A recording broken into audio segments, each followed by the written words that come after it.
This is the Ted Williams America first met in 2011. Hey, I'm going to make you work for your dollars. But here in Columbus, you may have seen the former radio DJ, maybe handed him some spare change, or like most people, you may have simply turned away. When you're listening to nothing but the best of oldies, you're listening to Magic 98.9. But on this day, a YouTube video of the wild-haired homeless man with a big smile and a not-so-hidden talent begging for money became a viral hit.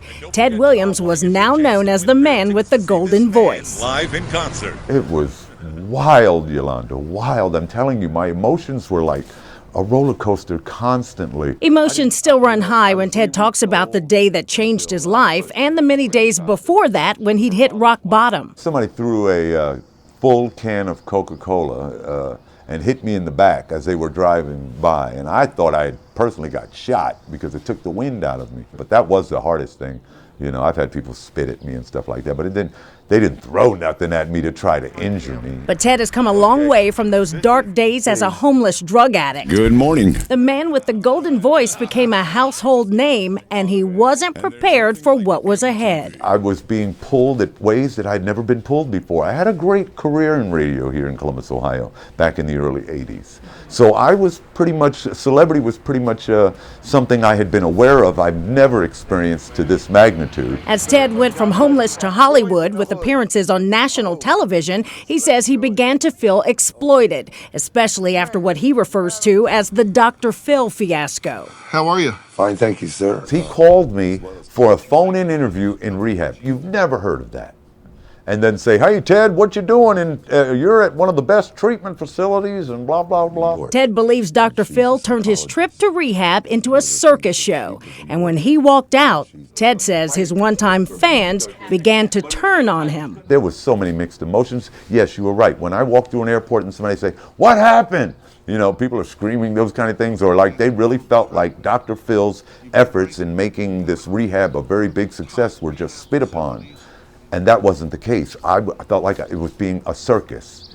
And so I left. Yes, I did. Ted slipped back into drugs and alcohol, but he knew people were watching. So I didn't want to be seen in some of my frequented crack houses throughout the city or whatever. So I was very cautious of that. Alcohol I was consuming behind closed doors. But he still had that golden voice, and it was still Ted's golden ticket to a second chance. He went back to rehab, and at 54, Ted's clean and sober and gainfully employed. I have been blessed to help my children and to become a grandfather, a tax-paying citizen, a voter. Gone are the days of living in a cardboard box. He's now sharing a Dublin condo with his son, Tyrell. You think I should fast forward it to the 100 days? Ted credits his agent, local attorney Brett Adams, and his sober living coach, Eric Harding, for keeping him on the right path.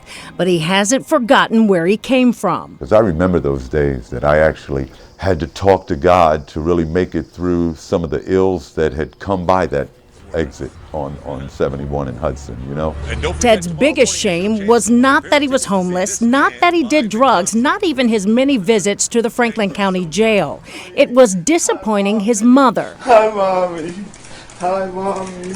Her only child, the two became estranged after she sent him money to come home for his father's funeral, and he blew it on drugs instead. And for God to have enabled that 94-year-old woman to see me last year, after not seeing me for 20 years,